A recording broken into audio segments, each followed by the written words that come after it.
now it's changing because it's happy because a lot of women is having entertainment with a game. As we all know, most of us, I suppose, know that there was some changes in the Brazilian legal state. Only um, licensed operations can keep operating. The people that are opposite to iGaming is trying to make noise, But I believe Brazilians love iGaming, understood that it's an incredible opportunity of entertainment. So regarding the players, as you said, different types of players, can you imagine, let's say, a typical user of an iGaming site? Maybe we can talk about the gender, age, deposit amounts, say like buyer's persona for an iGaming website. Yeah, it's funny because this persona is changing. A few years ago, I can say that it was 100%.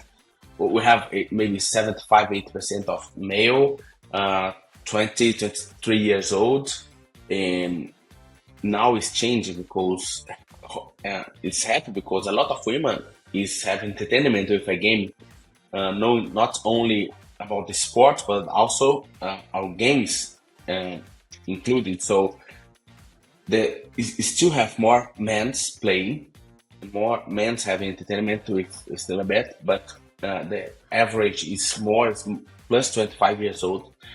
So more mature people is understanding the opportunity.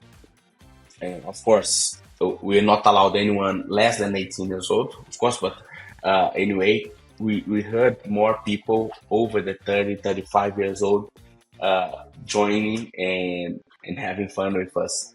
And about average, as I said, average not too high. I can say in dollars in sports, maybe $20 a day to the average.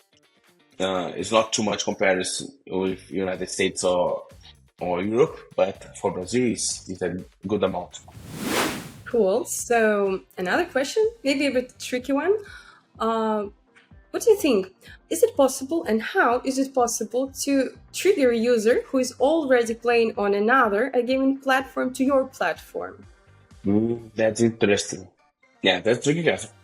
Well, we believe that there is a lot of share of wallet. We have the customer, and for now, they don't used to play in just one operator. They used to play 4, 5, because the offer in Brazil is too big. So every time there is a new operator offering a new kind of bonus and of a new opportunity to make something different. But this will change in the regulated market from January 1st. Of course, the offering of entertainment in a game is like a commodity. So usually you offer the same thing, especially about games. But when I talk the experience of sports in a game, we can offer a lot of different things. And that's a hope that we will reduce the share of wallet and players will be more restricted and committed to one single brand, and hopefully will be our brand. Cool.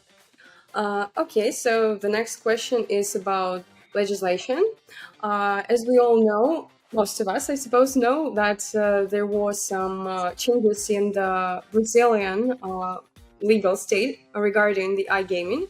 And do you know what is happening right now? Like, what are the forecasts and what's the state of this legislation in Brazil? We still waiting a few of uh, documents made by the Ministry of Financial in Brazil that is responsible for regulate the market, that especially Secretary of a gaming responsible for this lottery.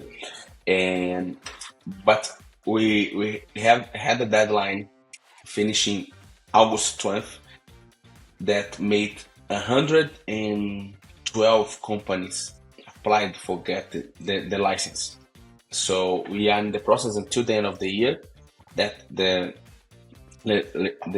legislator, the regulator will allow the license and receive the money because it's $6 million. The license fee is huge, and until then, everything can operate the same way that's happening. But when the year change, January 1st, everything will become different. So only licensed operations can keep operating. Another ones will be, you say, like a black market, you know. So the trend is uh, like a movement from this company that do not have the license to license operations, because there is the licensed CEO movement in media. And I believe the trend is to have the taxes exactly defined, how everything can work. The companies of foreign companies should be, at least, yeah, I used to make this tip for them to create a company in Brazil, because it happens a lot about taxation and the relation with Brazilian regulator side and operator side. And I believe the trend is to have a market even stronger. Now we are facing, how can I say, like a fight in media, because the people that are opposite to iGaming is trying to make noise, you know, so putting news and articles in newspapers, and it's not good. But I believe Brazilians love iGaming, understood that it's an incredible opportunity of entertainment, of having fun. That's what we are offering. So it will not make a difference for us, and we are very confident that will happen everything good in the future. And as the last question about the growing market, of course, can you name some of the tendencies that are currently influencing the iGaming market, and what is waiting for us, let's say so, in the nearest future? Yeah.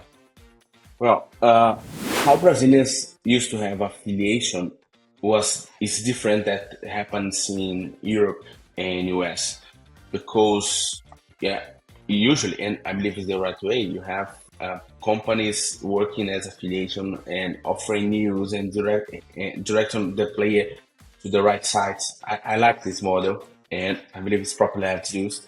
But in Brazil, it was very common to use people, similar people, as an affiliate. Promoting himself is more an influencer than an advertiser.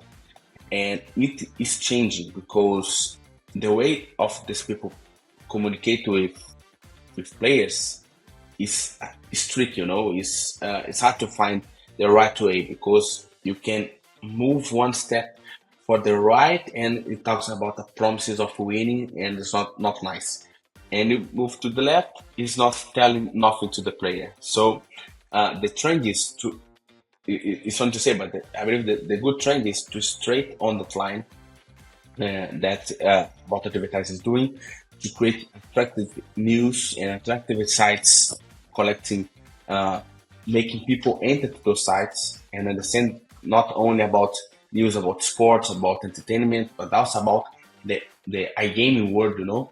That's a lot of news about important things that talk about tools, for example, that our operator is doing, and it will bring a lot of players in, and for me, is a trend. Amazing. That was very insightful. Thank you very much.